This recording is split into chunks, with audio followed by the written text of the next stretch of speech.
Hey everybody, I'm Grandmaster Ben Finegold here with our weekly lecture series. This lecture is going to concentrate on one of my rules. It's one of my lesser known rules, which is always play e takes f5. I have somewhere between 10 and 15 rules.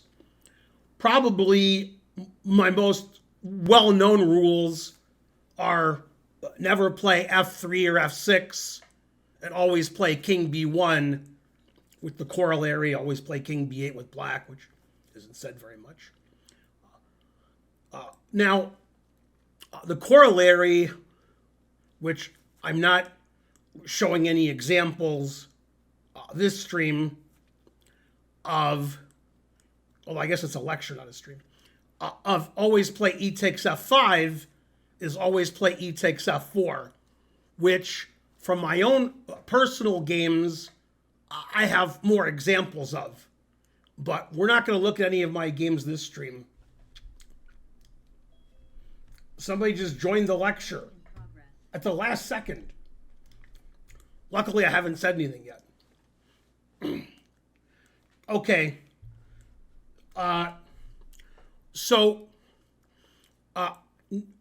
Now, so that people aren't confused, always play e takes f5 has to do from white's point of view. So obviously, there's an almost infinite number of positions where black can play e takes f5, but I'm not talking about that. I'm talking about white having a pawn on e4 and taking a pawn on f5 after black plays f5. Let's see. One of my doctor's appointments. Okay, the sponsor, the name is Houston. And Houston wrote a message for the lecture, which I will now read. Finegold's rules are important for helping us understand and remember themes with chess positions. f3 exposes the diagonal to the king, never play f3. King b1 protects the pawn on a2 and gets the king to a safer square, always play king b1. I don't understand what makes e takes f5 a good move. Okay, so I have 4 games we're going to look at, and 2 of the games are from my memory where white played e takes f5 just from my general chess knowledge. And so I found those games, even though one's from 1972, I still remember the game, even though I didn't play chess then. And the other 2 games I just learned about for this lecture from openings where it's common that white has a pawn on e4 and black plays f5. Now, like my other rules, there's a lot of exceptions.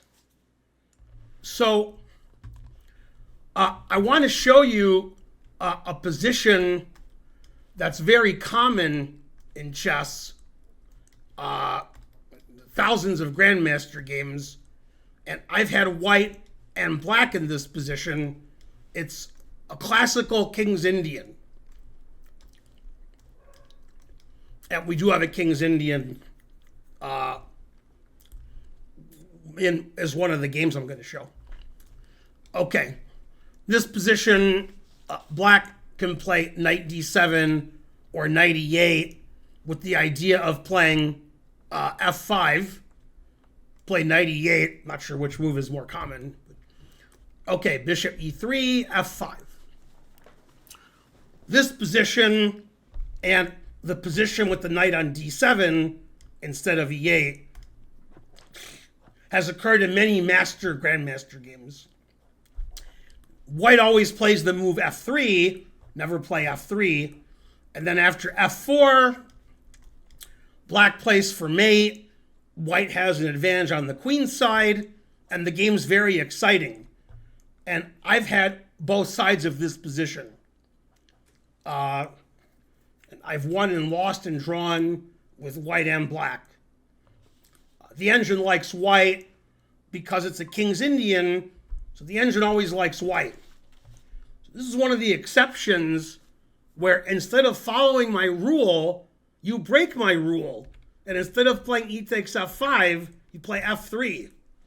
There's a lot of exceptions in chess, and lower rated players need to learn how to follow the rules, and higher rated players need to learn when to break them.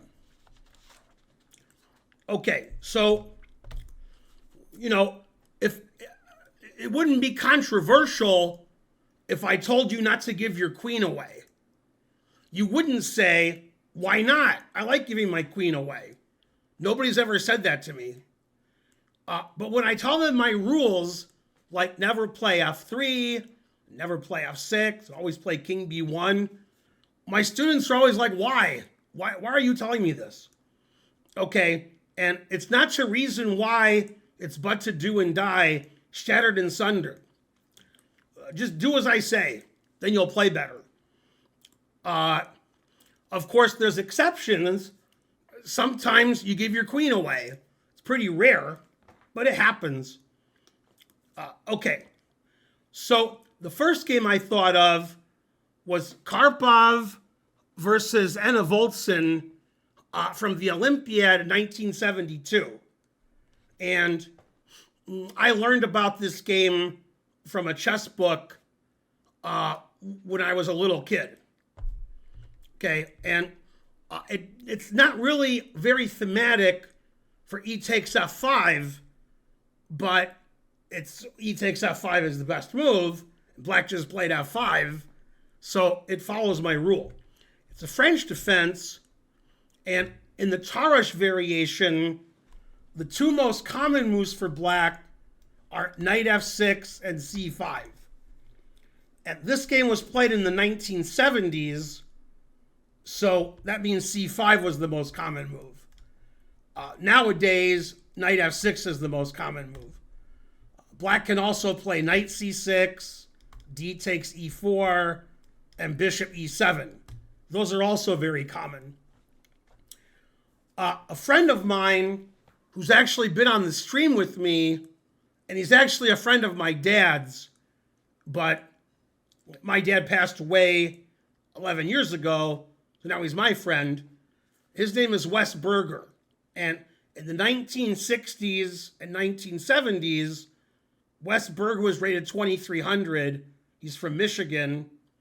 He went to university with my dad, and they played on the Pan Ams together. And I've played bridge with him. He's been on the stream. He's visited me here in my home. When I go to Michigan, I always stay with him because he has a guest bedroom that's cheaper than a hotel. And in June, he turns 86. God damn. Okay, so he's old school. And Wes Berger, in this position, because he played the French defense when he was active, he plays f5, which is a very rare move. And this is the Karpov game that I'm showing you now. Now, Wes Berger, again, was 2300 60 years ago. He's beaten two famous grandmasters. It doesn't mean that you've heard of them, but they were famous grandmasters 60 years ago. Vlastimil Hort and Florian Georgiou. Hort was top 10 in the world, and Georgiou was the best player in Romania for 25 years. And Georgiou beat Fischer in a famous game. But Wes beat both of them in his career. And the reason I'm explaining all this to you, you're probably like, why is he talking about Wes? Is Wes had this position against Vlastimil Hort in the early 70s, and Hort, who was rated about 10th in the world, played e5. e5 is a mistake, and now black is already equalized, and Black has the excellent move knight h6, which typically, if you play in a French defense, white's going to take the knight, but that's illegal because the knight's on d2. And the point of knight h6 is the knight on e7 can't go to f5, which it usually does in the French. So knight e7 is silly. And knight e7 blocks the bishop. So the bishop has e7, and black can play knight f7 next move. Eventually, black can advance on the king side, get a king side initiative, and black can play c5. So black has two ways to play. And in about 70 moves, Wes Berger beat Vlastimil Hort with black. Now, I don't blame Hort because my rules didn't exist in the early 70s because I didn't know how to play chess. If Vlastimil Hort knew my rules or knew this Karpov game, would have played e takes f5. Okay, and that's the best move.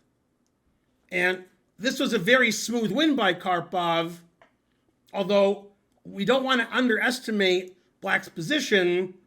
Karpov's better than his opponent, and Karpov's white, and white has an advantage. So Karpov has a lot going for him.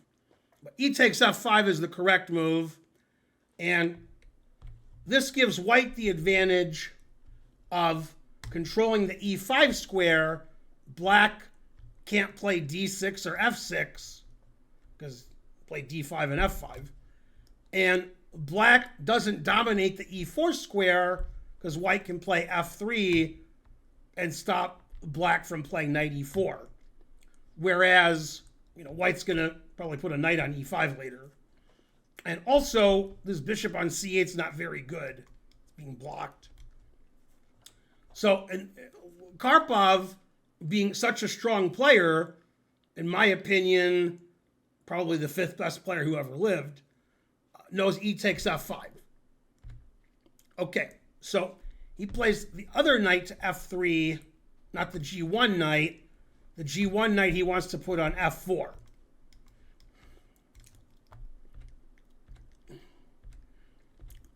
Okay, and then they develop their pieces. Karpov has a good bishop versus a bad bishop.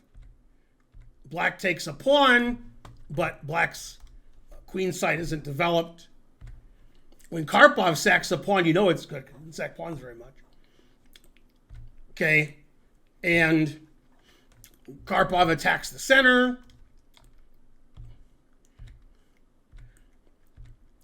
Attacks the queen. Plays knight e5. White's threatening knight f7 check.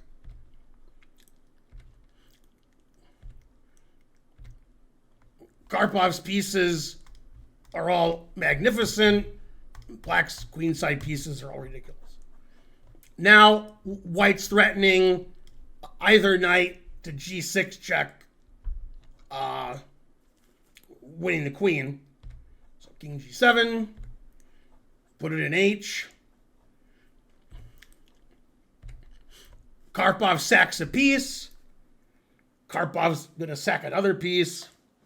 Black doesn't have any defense to his king. Bam! I got two knights, one for each of you. So if king takes g6, queen h5 check is going to be annoying. For example, if king f6, queen h6 checkmate, better for white. And if king g7, queen h6 checkmate. So I don't think black took the knight on g6. Played queen f6. Material's about equal, but white has a big attack against black's king. Rook h8 doesn't make any sense because black can take it with the queen. So I wonder if the game score is wrong. Yeah, that's strange. Let's see. Was the move order wrong? I don't think so. I can't play rook h8 here.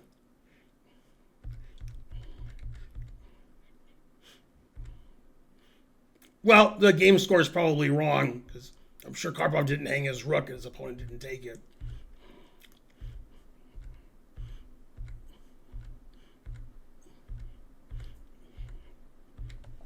Okay, and black resigned because I'm going to play f3 and have a mating attack against your king. I'm going to have to do some investigative work and find out what actually happened that game. Game score seems to be wrong, which often happens in chess base. Somebody inputs the wrong game score. Okay, so it's clear after the move f5 that white should play e takes f5. That's the only way for white to get an advantage. And then black decided to go pawn hunting and didn't develop his queen side, and Karpov sacked on the king side and got a mating attack. Unusual. Karpov is usually not sacrificing material and getting a mating attack. Usual game. Okay, now that's an unusual usage of e takes f5, and that's a game that I thought of, and it was Karpov. Other game I thought of when I saw sponsors' lecture topic was the following game, played between Yusupov and Kasparov. And it's a famous game because Yusupov beat Kasparov. This game was played in 1989, and Kasparov didn't lose very much unless he was playing Karpov. And even then he didn't lose very much.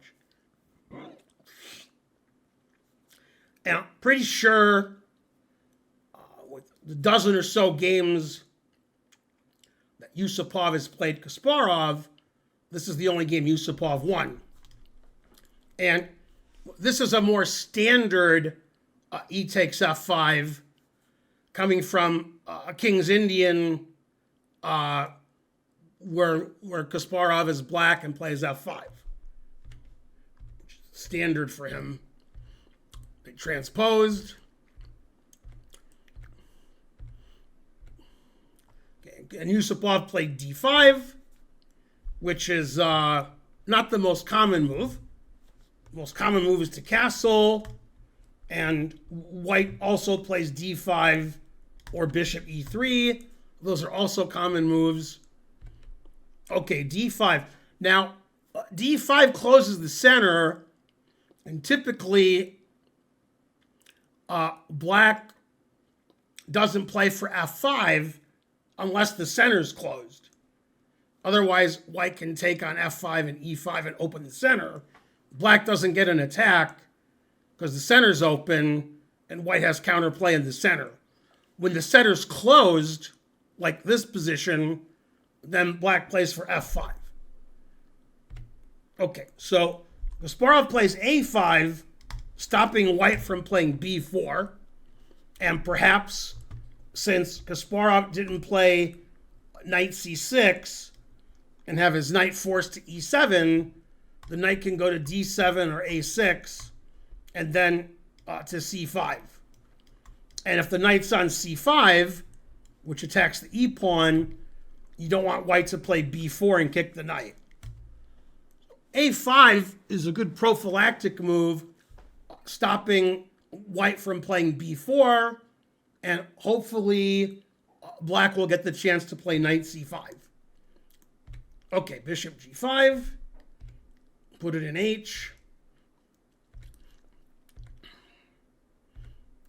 Black plays queen e8 because the knight's pinned, and black wants to move the knight and then play f5.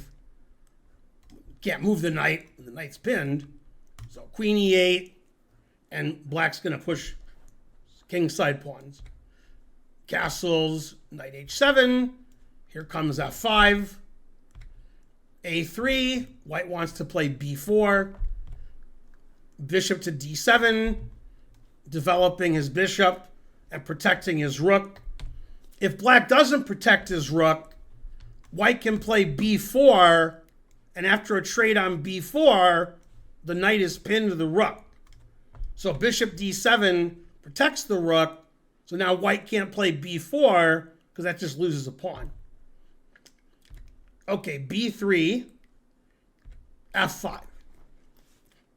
And Kasparov wants to play f4, g5, etc.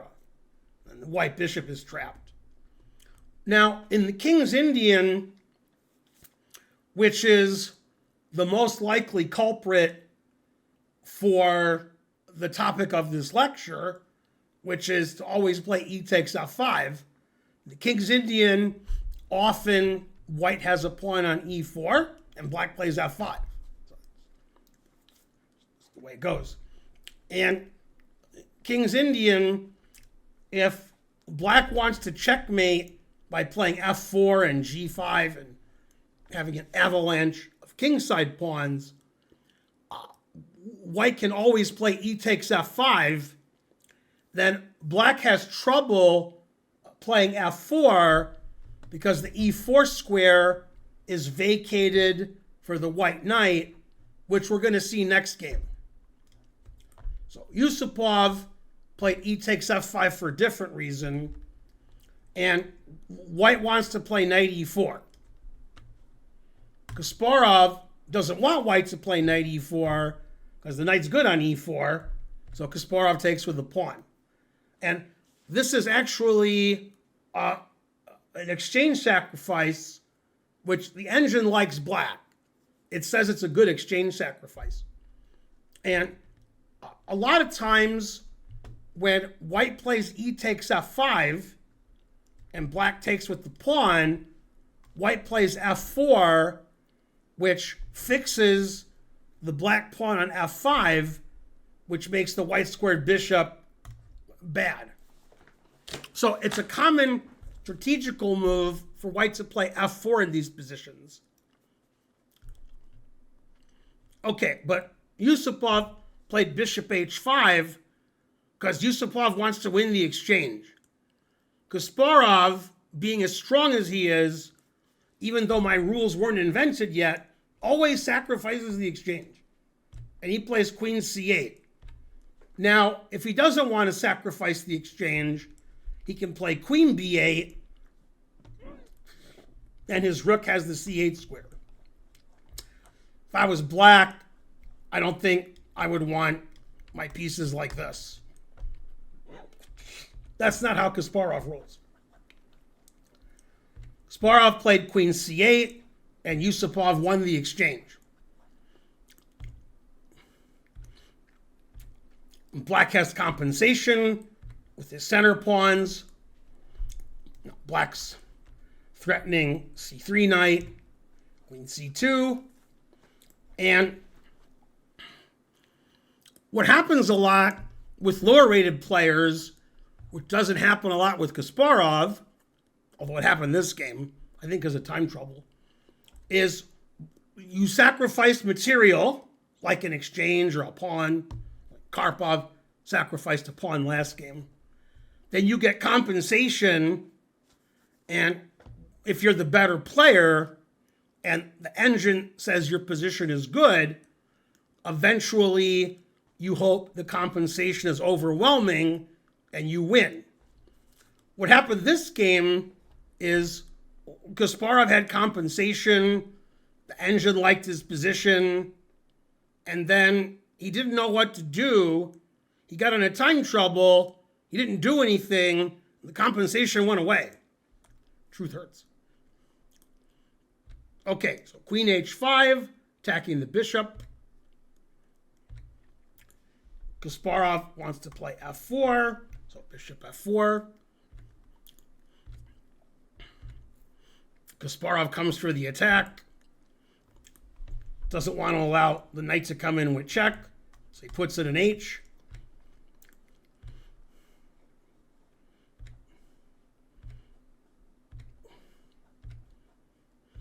And you can see black has compensation for an exchange with his beautiful pieces here.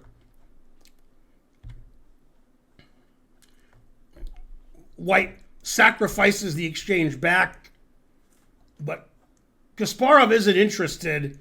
Kasparov likes his knight on d3. So he plays bishop d4, getting more attack. Rook c2. All of black's pieces are attacking. Now black is threatening the bishop on f4 because the g3 pawn is pinned. So king h2 on pinning.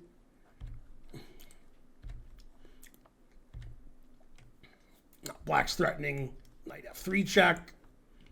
Queen takes bishop, loses to knight f3 check. And now Yusupov breaks one of my rules, although it's 1989, my rules didn't exist. Plays f3. Now the rook is defending the pawn, so now the bishop is actually hanging.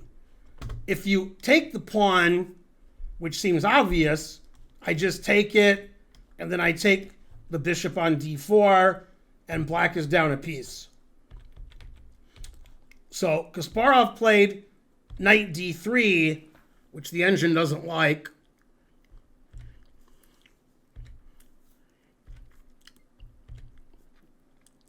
And bishop b6, to me, is the most obvious move. My bishop's hanging. I want to keep the two bishops. The bishop's good on this diagonal. The engine doesn't like it.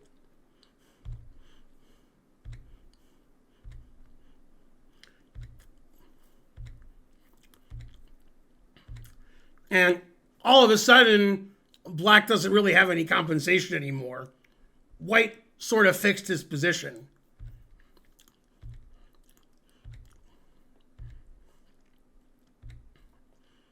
Black doesn't have any attack.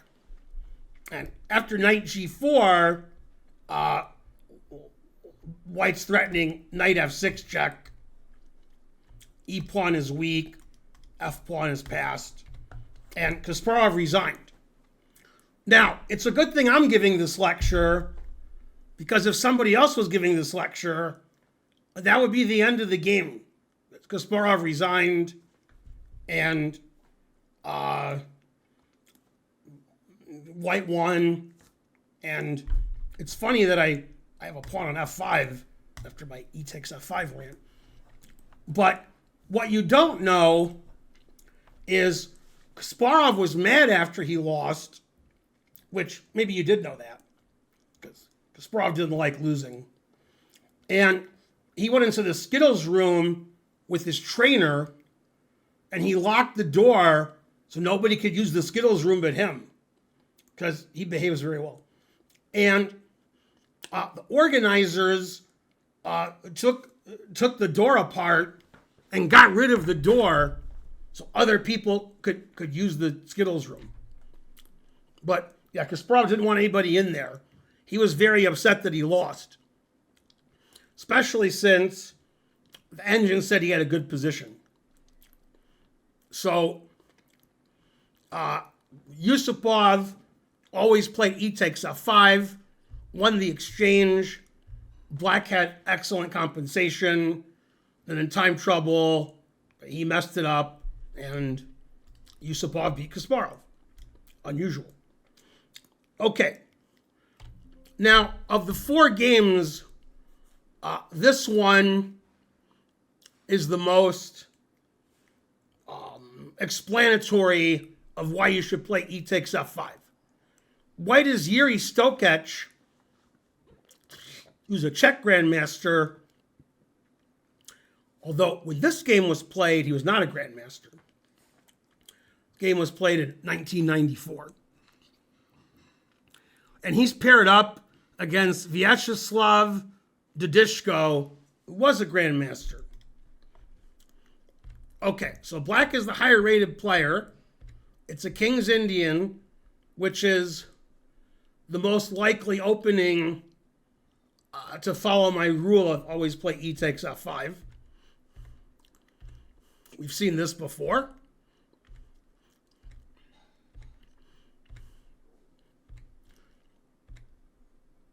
Okay, and in this position, the most common way of playing, which I've already discussed is bishop e3 and f3. But another way to play, which is what Stocek did, is knight d3. Makes sense. He played knight e1. Knight wants to go to d3. Knight's better on d3 than e1 and helps white prepare to play c5. Black plays f5. And white follows my rule and takes on f5. Now, black has a tough decision in this position. If black takes with the pawn, which is probably what I would do, problem is, if I ever play e4, white can play knight f4. If I play f4, white can play knight e4. So those pawns can't really move without giving white access to those squares. And black, being high-rated grandmaster, decided he wanted to activate his knight, and he took with the knight to play knight d4. And unfortunately for black, this gives away the e4 square. And this is one of the reasons we take on f5, follow my rule, because if black takes back with a piece, activate his pieces, white has the e4 square for his knight. And knight e4 was played. Now obviously, if we don't take on f5, break my rule, and black plays f4, that sort of kills the bishop on c1. Now, of course, we can play bishop g5, which we saw in previous games. Okay, knight d4.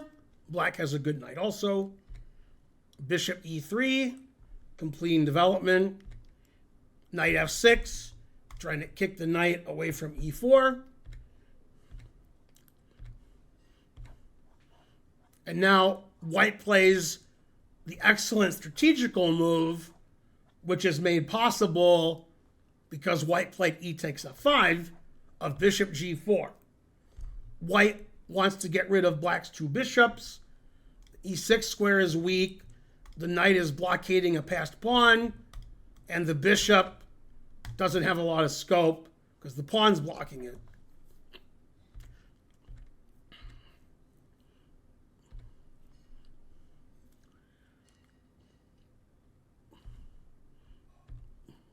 White decides to trade on the e-file.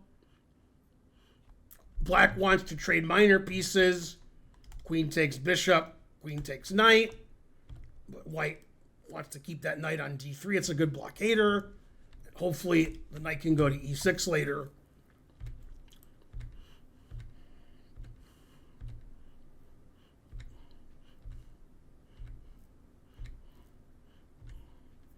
And white has a 3-2 pawn majority on the king side. So he's going to push his pawns and take a lot of space. Bishop's not very good on g7. Black tries to get counterplay. White says no. No counterplay. b3. Black again tries to get counterplay, but that opens up the queen side. So white shifts over to the queen side and plays queen b2, play queen b7 check. Now white wants to play queen takes a7 check. White's a pawn up, and black is completely lost. White wins the endgame. There's no pawn on f5 because white played e takes f5. So white just walks his king up. Black has no counterplay. White's up a pawn. White moves the knight back to go take the pawn. And there's no defense to knight b3 check and knight takes d4. And black resigned because if black tries to get counterplay with his king, then the c pawn's too strong. Got past f pawn, etc. black's going to be 2 pawns down. So that was a good game for playing e takes f5 because black took back with a piece to activate his knight, which was traded off soon. And white was able to use the e4 square first for his knight and then for his king, because black doesn't have a pawn on f5. And because there was no pawn on f5, white was able to play bishop g4 and trade the white squared bishops, leaving black with this bishop that couldn't attack white. Okay, and last but not least, usually I show 4 games. Famous player with white, not very high rated, but recently married, Eric Rosen. This game was played in 2024, entitled Tuesday, and his opponent's rating is 1997. And Eric Rosen knows my rules, so he's always playing e takes f5. Although Eric likes to break my rules and play f6 with black. Boo. Got his own ideas. Okay.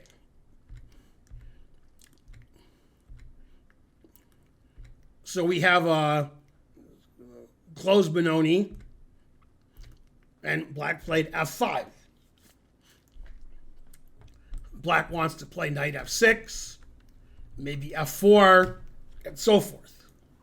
And in Benonis and King's Indians, often black plays f5 and white always plays e takes f5. Eric Rosen knows my rules. This game was played pretty recently, so he took on f5. Now, white has e4 square available to the knight later. Bishop b5 check. White's hoping for bishop d7 so that white has access to e4. And later in the game, when the bishops are traded, white can try to play knight g5 to e6. So black played knight d7, which makes more sense to me. Knight e2. White wants to play knight g3. Plays knight g3. Plays a4. So black doesn't play a6, b5.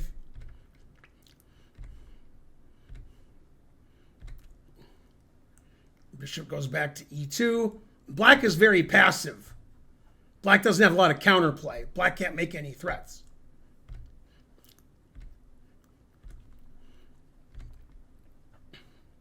Knight b6 doesn't make any sense. Black's playing knight b6 to d7, king h8 to g8. Because black's pieces are all out, but they got nowhere to go. Rook a4, very Karpov-esque. Karpov did a similar rook lift in the first game of the lecture. King h8.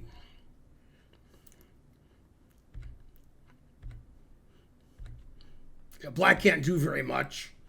Okay, and just like in the last game with Yuri Stocek, white wants to trade white squared bishops so that white has access to these white squares. Dark squared bishop's no good. The bishop on e7 is very passive. This bishop is defending important white squares. So bishop d3 is a good move.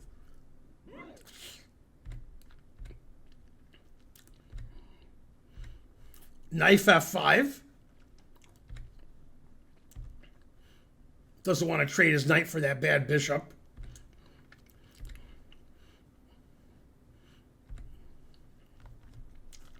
Okay, and black gets tired of being so passive. Decides to give his knight a square on e5. Eric Rosen pins the knight. c4. Another square for his knight. As I said earlier, white wants to play knight e6 check, which is good to do when you've traded the white squared bishops. E6, e4 are weak. White took advantage by getting his knight to e2 and then f4. Pretty good positional maneuvering for a 5-minute game.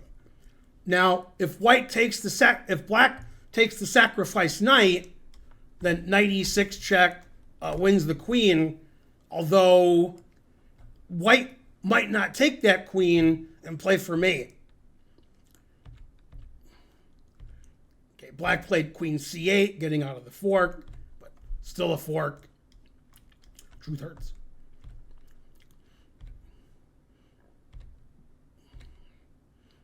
White's all over black. Black's down a lot of material.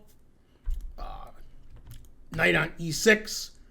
Take the rook at its leisure. Also play knight c7. Eric Rosen preferred to keep his knight on e6. That's better than either of black's rooks. e4 pawn is attacked because the knight is pinned. And white's up 2 pawns. And the rook on f8 is trapped. White can start, as Peter Svidler and Peter Lako like to say, white can start collecting. I've only heard the Peters say that you collect. That means you're just taking material. So black either lost on time or resigned, or both. Very nice game from Eric Rosen. And when you take on f5, play e takes f5, it's common for white to trade white squared bishops if you can, and try to control the e6 and e4 squares. Some of the games, white control e4, put a knight on e4. This game, white was able to play knight e6, which is even stronger. Although, like white's going to win the pawn on e4 too. Anyway, that's a few examples. Obviously, there's thousands more of white playing e takes f5 after black plays f5 and winning. Another thing I could do, which I decided not to do, because it's a 45-minute lecture, is show games where white didn't play e takes f5 and black played f4 and got a big attack, g5, etc. And there's a lot of games like that. Typically, black doesn't get an attack when white takes on f5. If white doesn't take on f5 and black gets to play f4, black can start a pawn avalanche on the king side, and things might not work out so well for white. So always play e takes f5. Don't forget the corollary. If you're black, always play e takes f4 if white plays f4, so white doesn't play f5. Same thing, just colors reversed. Anyway, hope you enjoyed those games. I want to thank our sponsor, Houston. If you'd like to sponsor a lecture, or an election, contact my wife, Karen.